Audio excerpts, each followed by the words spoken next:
Hi everyone, welcome back to my channel. So welcome to daily current affair session. So आज हम बात करेंगे fast में का जो भी इम्पोर्टेंट करंट अफेयर रहेगा तो उसको आज हम क्वेश्चन आंसर के पार्ट में डिस्कस करने वाले हैं. तो फिर चलिए शुरू करते हैं पहले क्वेश्चन से. तो पहला क्वेश्चन ये है कि who on the IPSF world billiards championship 2026. तो ये किसने ये जीता है?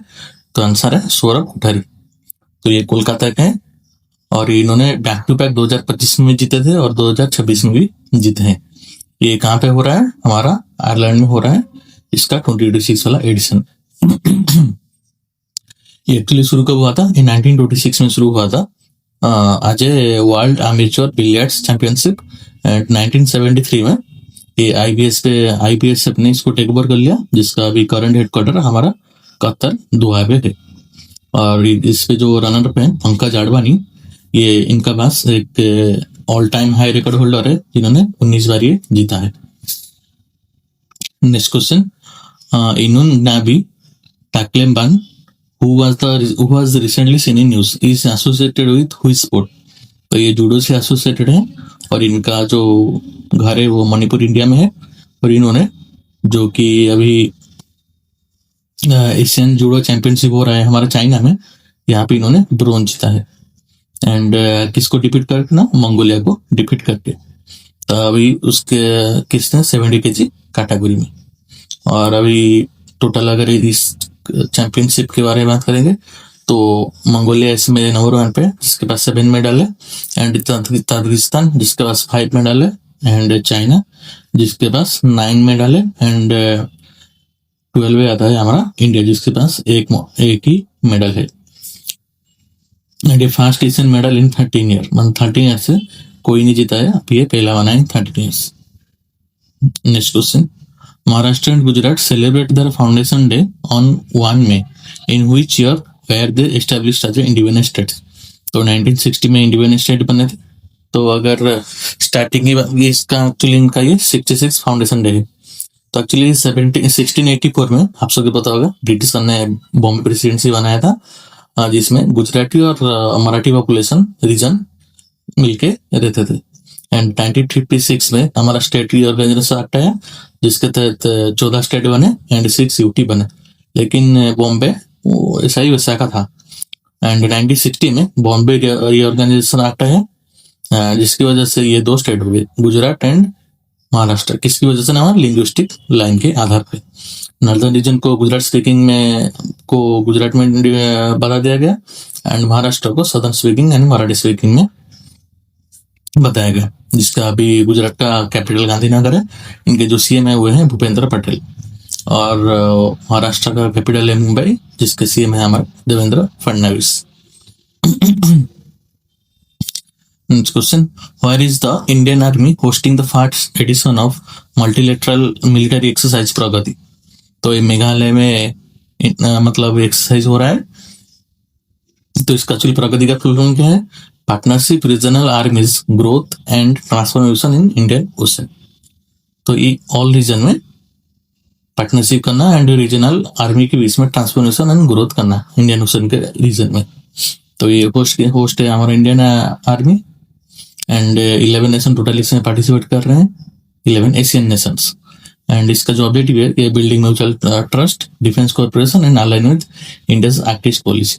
इंडिया एक्ट ईस्ट पॉलिसी है उसके ऊपर भी इसमें काम करना है.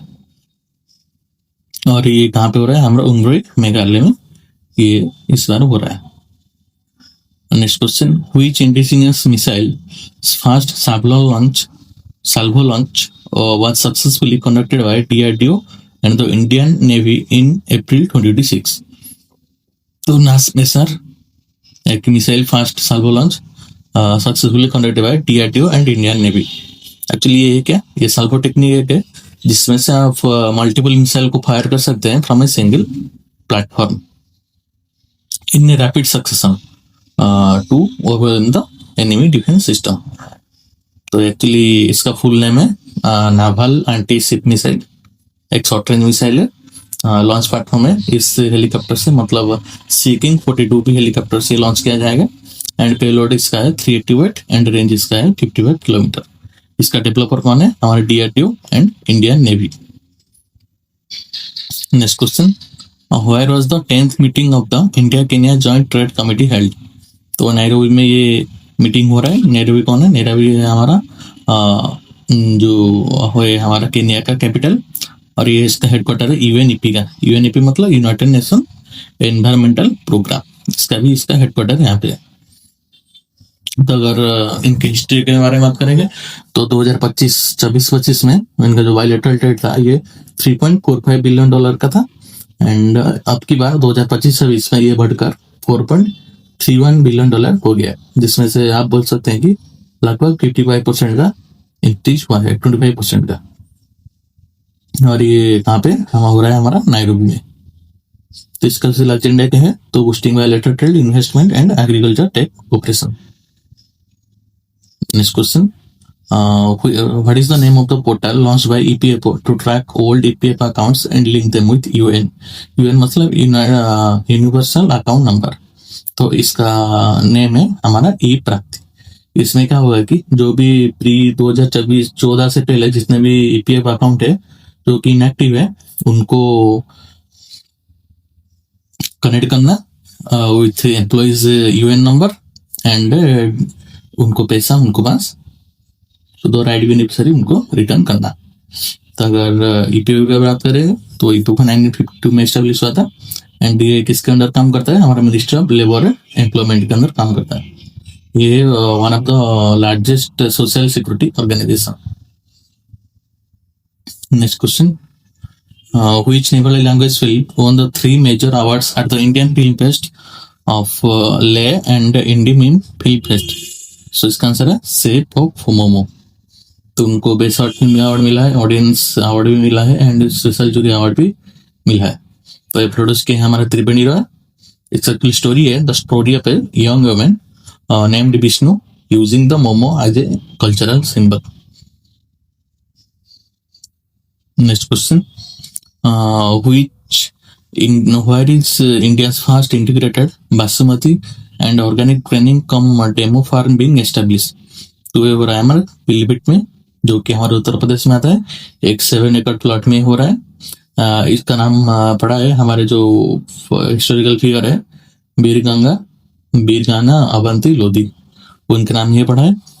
इससे 4 जोन में डिवाइड किया है। अगर बात करें कि इस टोटल 7 एकड़ को जोन 1 में यहाँ पे फार्मर ट्रेनिंग दिया जाएगा, मतलब जो भी ऑर्गेनिक टेक्नोलॉजी है इनको यहाँ पे ट्रेनिंग दिया जाएगा। जोन 2 है बासमती एक्सपोर्ट क्वालिटी कंट्रोल, तो जो भी यहाँ पे एक्सपोर्ट होगा तो उनको क्वालिटी कंट्रोल यहाँ पे देखा जाएगा।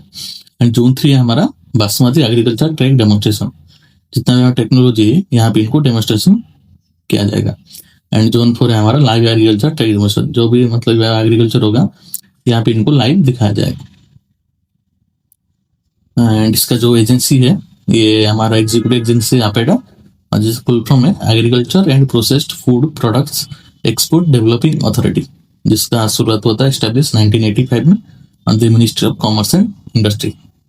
आप सोचेंगे कि ये मिनिस्ट्री ऑफ एग्रीकल्चर के अंदर आता है, लेकिन नहीं, ये ministry of commerce and industry के अंदर आता है। एग्जाम में ये सवाल पूछ सकते हैं, इसको याद कर सकते हैं। Next question, which organisation launched the India's first spiritual science curriculum in Delhi NCR? तो आदि विद्या फाउंडेशन, जो कि टारगेट है इसका क्लास 1 से क्लास 12 स्टूडेंट तक इन दिल्ली एनसीआर रीजन, और ये आता है हमारा नेशनल एजुकेशन पॉलिसी 2020 के अंदर। इसका एक्चुअली मकसद क्या है? Combating modern student depression, blending rigorous education with spiritual peace and instilling deep ethical values, मतलब एथिकल वैल्यूज में उनको सिखाना, and combating modern student depression. Executive body कौन है? आदि विद्या फाउंडेशन, एक एनजीओ है जो कि focused on primarily focused on India education, innovation and Indian culture. तो ये रहा आज का 3 सवाल। आप चाहे तो इसका आंसर कमेंट सेक्शन में बता सकते हैं। So thank you everyone for watching this video.